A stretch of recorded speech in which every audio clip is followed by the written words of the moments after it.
Halo guys, apa kabar kalian semua? Mimin di sini bakal melanjutkan alur cerita Sword Star. Disclaimer dulu bahwa kemungkinan besar ada perbedaan antara novel dan versi Donghuanya, tapi alur cerita utamanya tetap sama. Jadi tanpa ragu, Mimin akan membawakan alur ceritanya. Beraninya kamu muncul, wahai manusia. Suara yang kuat dan tegas menembus kehampaan sementara kekuatan ilahi yang dahsyat menyebar kemana-mana. Lo Feng akhirnya dapat melihat makhluk kuat itu dengan jelas. Tubuh bagian bawahnya berbentuk singa dengan 4 kuku, sedangkan tubuh bagian atasnya seperti manusia dengan 4 lengan berotot. Tubuhnya berwarna biru tua, seolah terbuat dari logam. Lo Feng tercengang. Meskipun peringkatnya hanya sedikit lebih rendah dari Kaisar Tulang, hampir tidak ada perbedaan antara 10 kaisar batas teratas. Selain itu, yang ini ahli dalam hukum waktu, sedangkan keunggulanku adalah teleportasi. Segalanya tidak akan berakhir baik bagiku jika dia menghentikan waktu. Manusia, tidakkah kamu tahu bahwa 2 dari 5 kaisar yang tak terkalahkan sedang mencarimu? Kaisar balap petir meraung. Lo Feng tiba-tiba merinding. Mereka adalah yang terkuat di neraka es, dan 3 di antara mereka adalah makhluk istimewa. Lo Feng tidak bisa meremehkan mereka. Pertarungan langsung dimulai. Lebih dari 30 makhluk mengawasinya dari segala penjuru. Kuku kaki Kaisar balap petir melangkah ke arah Lo Feng. Kaisar balap petir menginjak punggung Lo Feng sementara sayap sawu milik Lo Feng melindungi dari ratusan serangan terus-menerus. Lo Feng menabrak laut es dan menimbulkan gelombang yang dahsyat. Terimalah ini, Kaisar balap petir. Lo Feng melemparkan 8 bola hitam keluar dari gelombang dan diam-diam mulai menggunakan serangan spiritual yaitu pedang jiwa. Kaisar balap petir mulai menjelajah kehampaan lagi. 4 rantai kuno muncul di lengannya, dan masing-masing tangannya memegang 1 rantai. Ular-ular listrik berputar di sekitar rantai, dan tepat ketika dia hendak melawan senjata kekuatan spiritual Lo Feng, pedang jiwa menghantamnya. Kaisar balap petir merasakan sakit. Salah satu rantai Kaisar balap petir melesat seperti ular pemburu dan menembus langit dengan cahaya. Rantai itu melesat ke arah bayangan dewa binatang.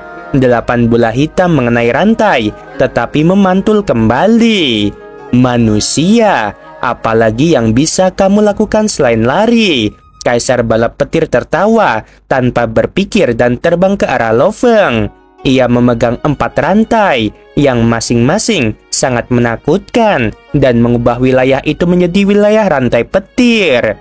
Lo Feng melebarkan sayapnya dan mencoba melepaskan diri dari Kaisar balap petir. Sekarang saatnya untuk melihat seberapa hebat senjata kekuatan spiritualku bekerja setelah 100 tahun berlatih.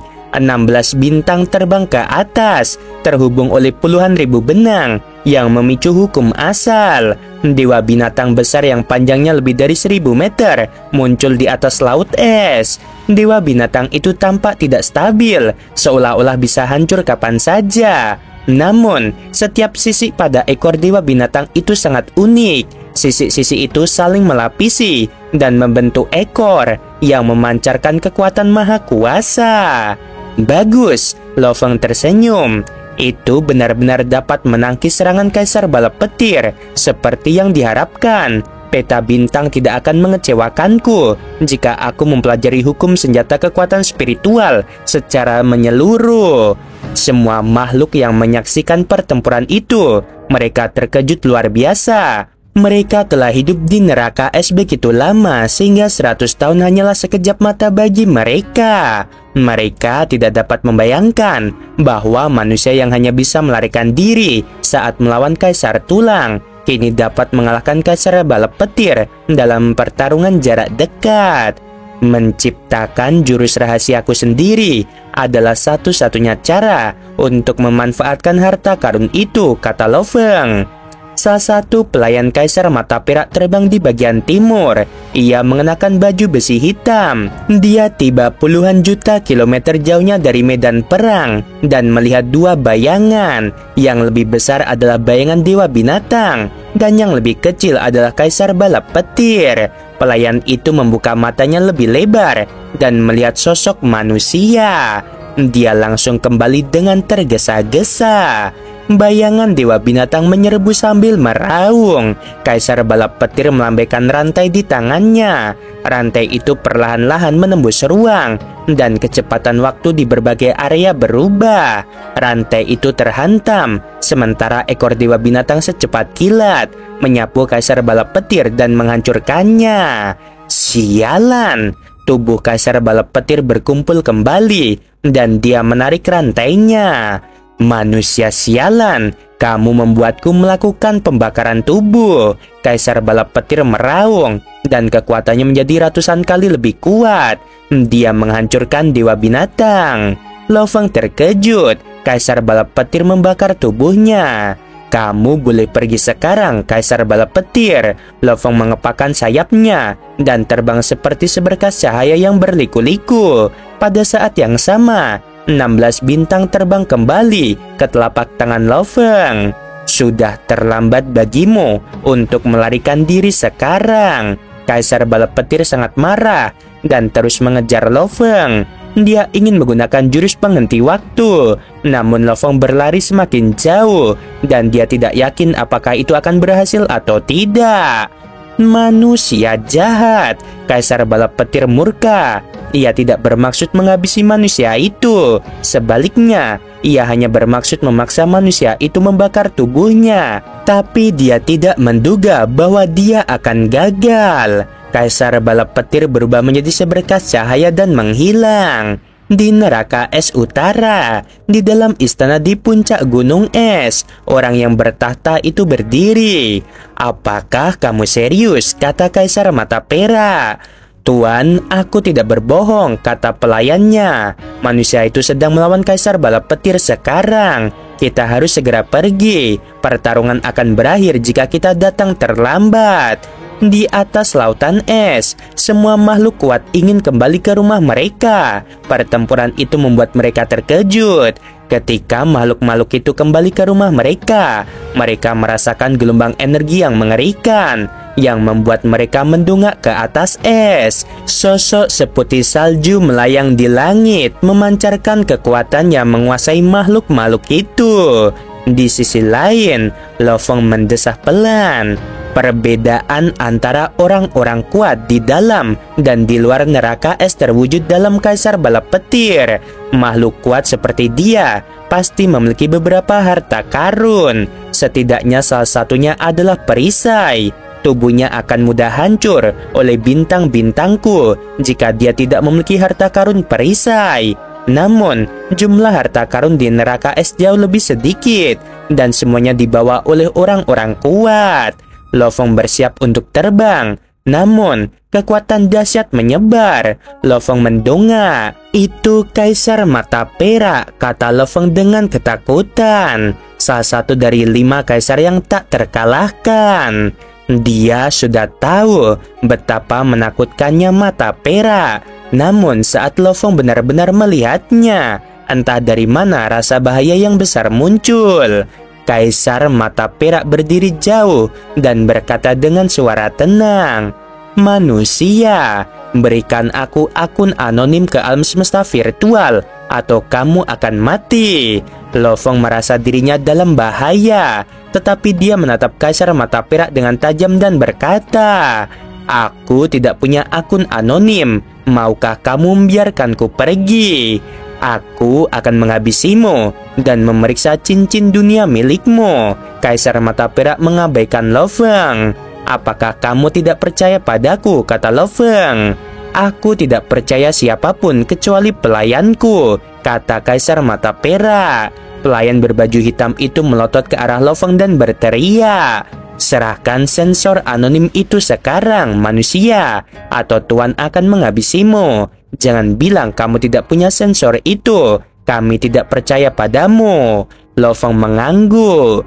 Ya, aku memang punya sensornya, tapi aku tidak ingin memberikannya kepada kalian. Saat ini, Lo Fong memiliki 3 harta yang tak ternilai, bersama dengan baju besi, kekuatan, dan jiwa jenderal. Terlebih lagi, Dewa Binatang telah mencapai level 20, dan dia telah menciptakan teknik rahasianya sendiri. Bagaimana mungkin Lo Fong akan melarikan diri tanpa perlawanan, hanya karena Kaisar Mata Perak adalah seorang kaisar yang tak terkalahkan? Lo Fong terus melotot. Mata Perak, aku datang ke neraka es untuk melawan masing-masing makhluk kuat. Sekarang setelah 10 kaisar puncak teratas tidak lagi menjadi ancaman, kalian berlima yang tak terkalahkan adalah target utamaku. Aku akan melawan kalian berlima, dan kaulah yang pertama. Ayo, tunjukkan padaku seberapa kuat kaisar legendaris yang tak terkalahkan itu. Lo Fong berteriak. Kemampuan mental Lo Fong semakin kuat dan terkonsentrasi.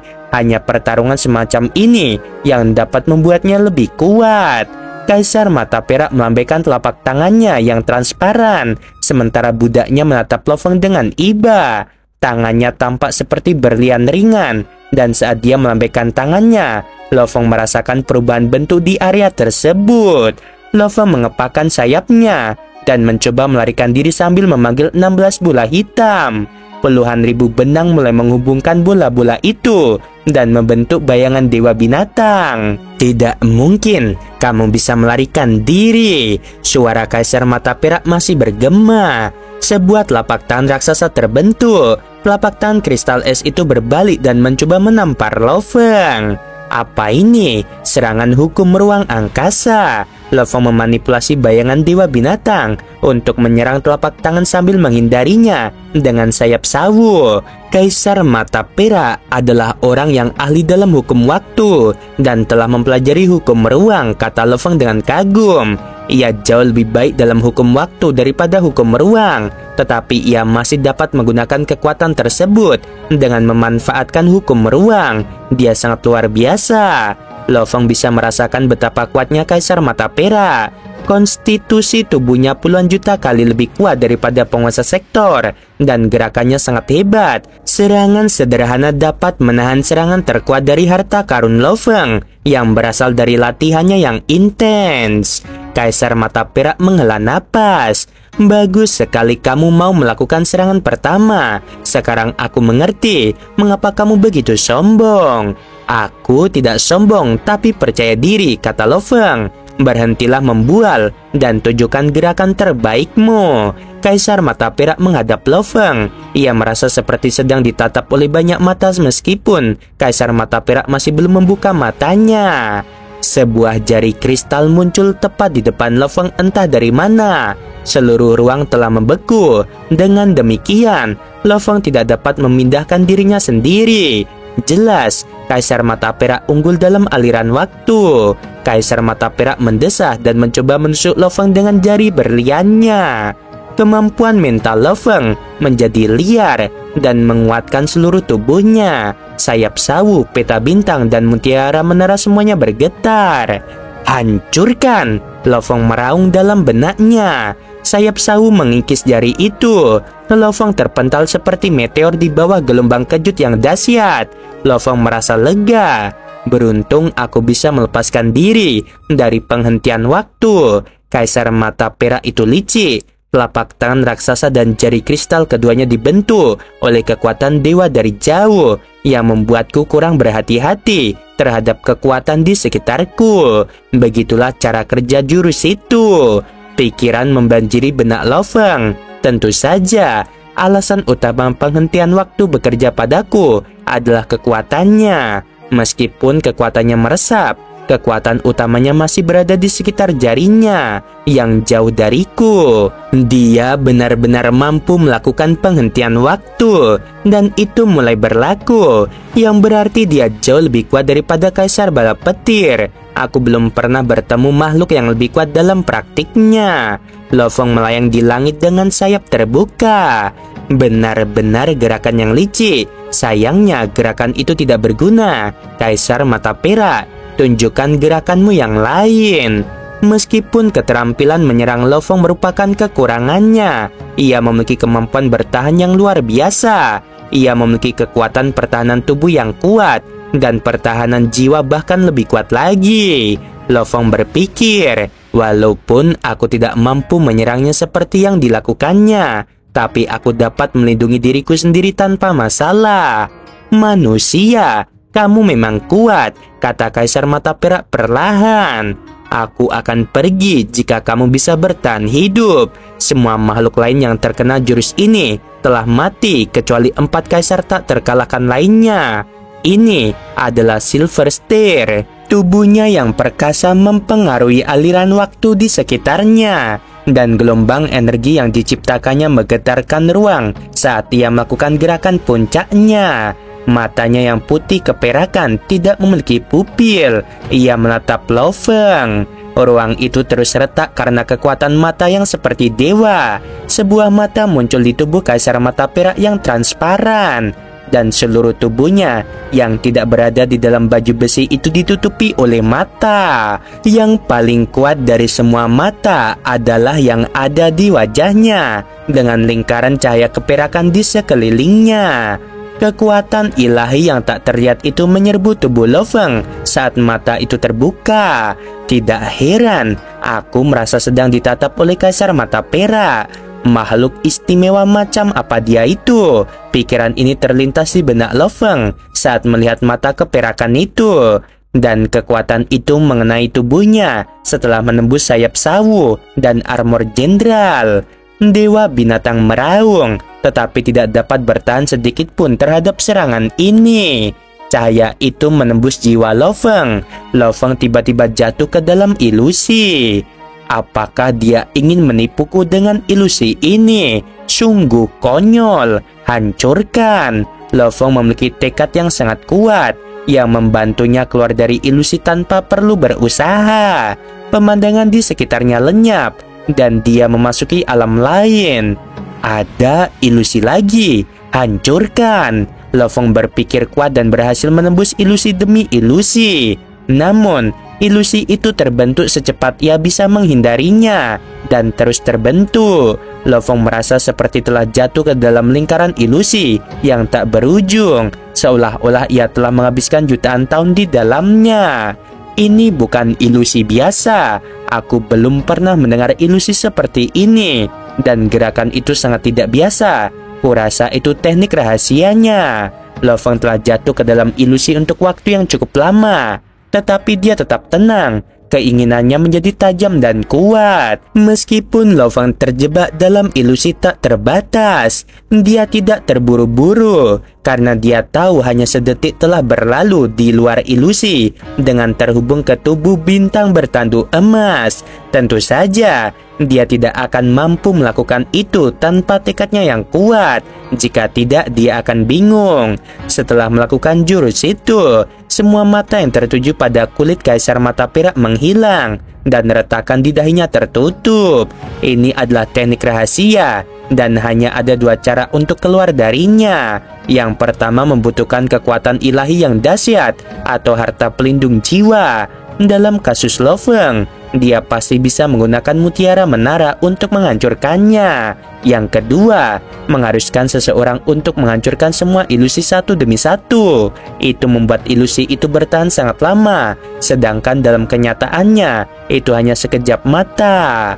Lingkaran tak terbatas, kata Kaisar Mata Perak. Jika dia menuruti keinginannya, keinginannya akan hancur dan jiwanya akan runtuh. Seseorang harus melewati kesunyian untuk mematahkan setiap ilusi ini. Ini memang teknik yang luar biasa, jauh lebih mengerikan daripada ditahan di neraka es. Karena di neraka es, seseorang masih bisa bersembunyi di zona nyamannya, sedangkan seseorang sama sekali tidak bisa beristirahat dalam ilusi. Sebenarnya, gerakan ini mirip dengan gerakan warisan hidup dan mati yang pernah dialami Lo Fong sebelumnya, yang lebih sulit karena dia bahkan tidak bisa berpikir selama kebuntuan seperti itu. Tepat ketika Kaisar Mata Perak menutup matanya, Lo Fong membuka matanya. Kaisar Mata Perak berteriak, "Bagaimana ini mungkin? Harus kukatakan bahwa aku terkesan padamu. Ini tidak terlalu sulit, kata Lo Feng sambil tersenyum. Ketika Lo Feng berada di bawah warisan hidup dan kematian, ia telah menderita jauh lebih parah selama 6.000 tahun. Dan ia telah berjalan di antara kehidupan dan kematian berkali-kali. Faktanya, Lo Feng memilih untuk bertahan hidup tanpa mutiara menara karena suatu alasan, yaitu untuk mempertajam tekadnya. Makhluk-makhluk tua itu setua alam semesta, dan hidup selama itu memberi mereka masing-masing tekad yang kuat. Lo Feng tidak akan melepaskan kesempatan seperti ini. Aku memang terkesan, Kaisar Mata Perak mengangguk. Sekarang setelah kamu berhasil selamat dari 3 gerakanku, aku berjanji tidak akan menghabisimu. Aku sudah menerima 3 jurusmu. Lo Feng menyeringai. Sekarang saatnya kamu menerima jurusku. Salah satu cincin dunia yang dibawa Lo Feng tiba-tiba retak, dan aura agresif terpancar darinya. Sebuah jam ungu kuno melayang di samping Lo Feng, dan Kaisar Jihong di dalamnya sudah membakar tubuh abadinya. Energi yang kuat disuntikan ke dalam jam ungu itu. Gelombang yang terlihat itu menyerang Kaisar Mata Perak dengan kecepatan cahaya. Pada saat yang sama, Lo Feng melemparkan 8 bintang yang ditutupi dengan racun Feimo. Suara iblis itu begitu cepat sehingga Kaisar Mata Perak tidak dapat menghindarinya. Tubuhnya retak lalu langsung sembuh. Lo Feng menangkap Kaisar Jihong sedetik setelah ia melemparkan 8 bola hitam. Dia mengepakkan sayapnya dan melarikan diri secepat mungkin. Tuan, dia baru saja mempermainkan dirimu, kata pelayan berbaju hitam itu dengan marah. Kita tidak bisa membiarkannya pergi begitu saja. Tubuh Kaisar Mata Perak pulih sepenuhnya, sementara Lo Feng melarikan diri. Dia tersenyum. Aku bilang aku tidak akan memburunya lagi jika dia bisa selamat dari jurusku. Lagi pula, bagaimana aku bisa mengejarnya? Dia sudah berlari jauh, dan aku tidak bisa menghentikannya dengan menghentikan waktu. Pelayan itu tercengang. Benar sekali, manusia ini adalah yang tercepat di neraka es. Bahkan 5 kaisar yang tak terkalahkan pun tidak dapat menandinginya. Lalu, apakah kita harus membiarkannya begitu saja? Si pelayan merasa sulit mempercayai hal ini karena dia belum pernah melihat tuannya dimanfaatkan. Aku menyerangnya 3 kali, sedangkan dia menyerangku sekali. Aku tidak dimanfaatkan, namun itu adalah gerakan yang hebat. Kaisar Mata Perak bisa merasakan luka di tubuhnya, tetapi dia tidak mempedulikannya. Itu hanya luka kecil. Tiba-tiba, Kaisar Mata Perak mendengar sebuah suara. Itu suara Lo Feng yang bergema. Aku akan memberimu kesempatan untuk mendapatkan akun anonim, dan syaratku cukup sederhana. Aku akan menukar 1 sensor dengan 1 harta karun, dan aku akan mengirim pelayanku untuk melakukan transaksi 3 hari kemudian. Terserah kamu apakah kita akan mencapai kesepakatan atau tidak. Kaisar Mata Perak tercengang, lalu dia memandang manusia yang telah memindahkan dirinya dan lolos dari zona terbang ruang. Manusia licik dan rakus. Kaisar Mata Perak tak kuasa menahan diri untuk berteriak. Meskipun ia memiliki keinginan kuat untuk mendapatkan sensor itu, ia perlu mempertimbangkan apakah itu layak menjadi harta karun atau tidak. Harta karun langka di neraka es, dan ia memiliki harta karun itu karena makhluk undying yang ditangkap sebelumnya bukanlah makhluk biasa. Kaisar Mata Perak membalikan gumpalan ruang angkasa dan pergi bersama pelayannya. Lo Feng dan Mata Perak sama-sama melesat pergi. Makhluk-makhluk kuat yang menyaksikan pertempuran itu merasa kagum karena manusia itu berhasil selamat dari jurus Kaisar Mata Perak. Itu adalah sesuatu yang bahkan tidak dapat dilakukan oleh 10 kaisar teratas. Tidak heran, dia adalah kaisar yang tak terkalahkan, kata Kaisar Jihong. Jam ungu itu hanya bisa meretakkan tubuhnya, bukannya menghancurkannya. Aku sudah memperkuat kekuatannya dengan membakar tubuhku. Kaisar Jihong tidak bisa menahan diri untuk tidak mendesak. Itu sungguh mengerikan. Aku tidak tahu apakah dia akan menyetujui tawaranku atau tidak, pikir Lo Feng. Akan sangat beruntung bagiku jika aku bisa mendapatkan harta karun dengan akun yang murah. Kesepakatan itu mungkin benar-benar akan terjadi. Oke guys, sampai sini dulu sebelum video berakhir. Hari ini kan harusnya libur ya, tapi nggak libur nggak apa-apa guys.